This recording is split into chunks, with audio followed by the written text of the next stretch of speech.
Hindi mo kapag ito, kung hindi nila rin. Sila ka bulan na sa standby na. Makabulan na rin. Relax lang sa akong sa bulan. Relax mo, examines, layan. Oo. Uban ka rin niya.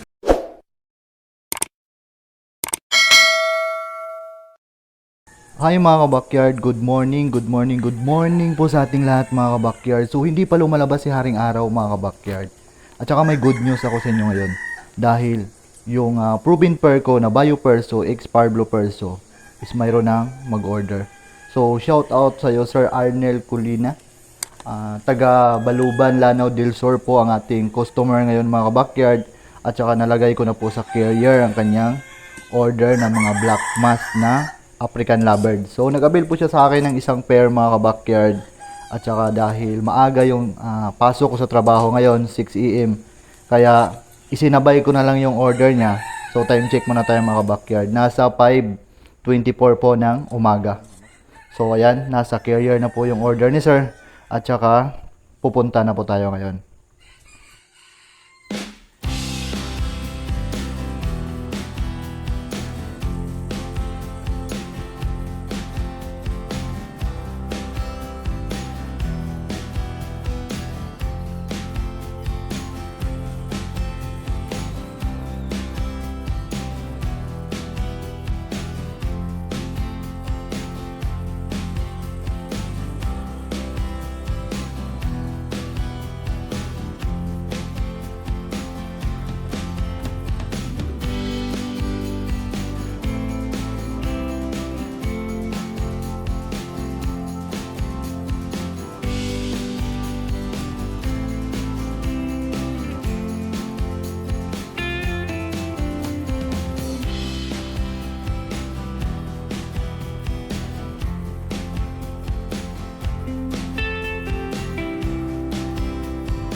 So finally mga backyard, nandito na tayo sa area ni sir. So ang kanya pong hotel na pinag-check-inan is yung may kulay yellow na ilaw.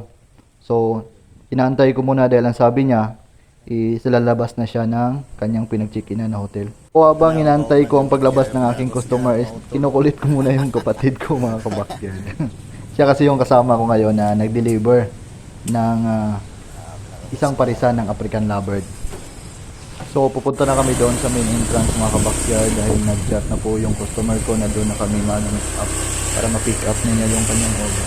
So, yan. Medyo malapit lang naman mga kabackyard ang main entrance. So lumiko ka lang dito ng konti sa may gilid and then yan na po yung main entrance sa Dumirin Hotel. So ayan, daanan muna kasi one way itong daanan dito. So ayan na po yung Demirin Hotel, yung may kulay blue. So ayan na po si sir mga kabakyard, yung lumapit na yan. So siya po yung customer natin na gustong mag-avail ng Black Mask Personata Proven Pair sa atin. So usap-usap muna kami ng konti bago niya kunin yung ibon. Kasi mayroon din siyang mga pinuntahang mga breeders dito sa area ko sa Cagayan, and then sa atin talaga siya bumili ng gusto niyang ibon mga kabakyard. So thankful tayo dahil tayo ang napili ni sir na pagkunan ng kanyang mga materialis na gagawin niyang breeders sa kanyang bunting backyard. So malayo pa po ang pinanggalingan ni sir at saka mayroon siyang seminar dito sa Cagayan, kaya sinulit na niya ang kanyang pagpunta dito na maka-avail ng ibon dahil mahilig din siya sa pag-ibon mga kabakyard.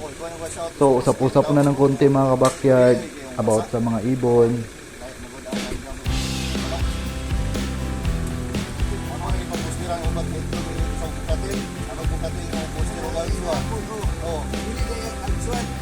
Wala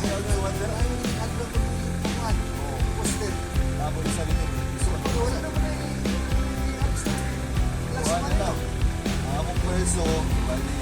kuha na lang bukod ko sa anak. Wala, hindi, pinigyan mo ron.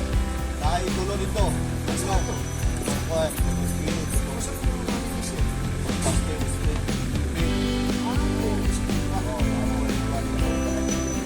Paano ito kapalisan? Tulong, pakupan ka na.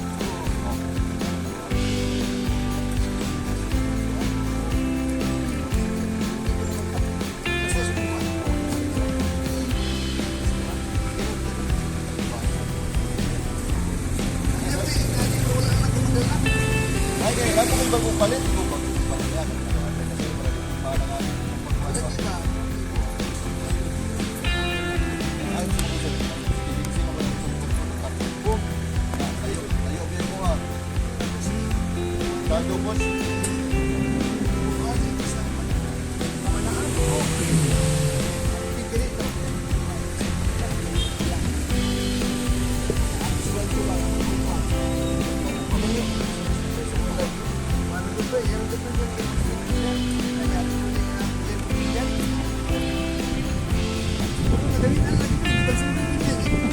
Yung mga wheel lang din ba? Puro na din mo, tapos nabigin naman. Out na lang pinas na hotel. Sunod na lang, boss. Ayuan. Kasi manginanglan ba ko? Marami ba ko ni mo?